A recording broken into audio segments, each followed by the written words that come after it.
ပြုံးလွင်မျိုးကကြီးရန်ကုန်မဝင်ကဆိုင်လေးပါလို့အဲ့ဖွင့်ချိန်လေးကတော့နေ့လယ်2ချက်ခွဲကနေကျွန်တော်တို့ည9နာရီတိပေါ့နော်လိမ့်စာတော့ကျွန်တော်တို့မန္တလေးလာရှိုးလမ်းမဘေးပေါ့နော်ကျွန်တော်တို့အမကတက်ကြောင်းလမ်းပေါ့နော်ရက်ွက်ကြီးကြတော့30ပဲတော့ပေါင်း6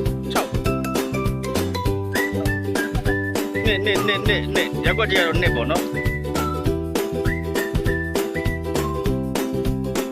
မွေးကရိုးတပွဲပေါ့ကျွန်တော်တို့2000ကျပ်ပေါ့နော်အကျော်ပါပြီပေါ့နော်ဥပဲဦးကျွန်တော်တို့ငဖန်နဲ့ဆိုရင်တော့3500ပေါ့နော်ကျွန်တော်တို့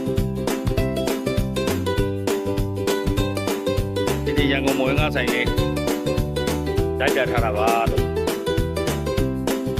ဆိုင်လေးစားလေးရတော့ကျွန်တော်တို့မန္တလေးလာချိုးလက်မဘေးရက်ွက်ကြီးနှစ်ကျွန်တော်တို့တွေ့ထိတ်တဲ့စင်မြေအဲ့ဒီမုန်နဲ့မျက်စောင်းတို့ပေါ့နော်လိမ့်စာတိကျပြောရမယ်ဆိုတော့ကျွန်တော်တို့လွတ်လပ်ရေးကြောက်တိုင်နေပေါ့နော်ယူဟာ family man နဲ့မျက်စောင်းတို့လောက်ပေါ့နော်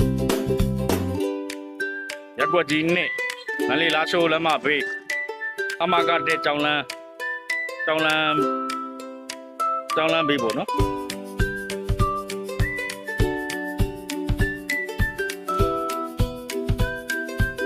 တော့ကမင်္ဂလာပွဲအော်လာများလည်းလက်ခံပါတယ်လို့ဒီ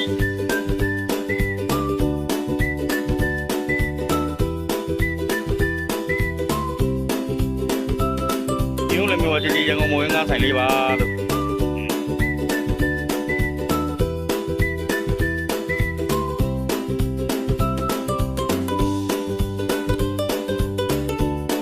မိတ်ဆွေများတို့ရဲ့ဒီစမှုမှာပဲရလာပါရစေ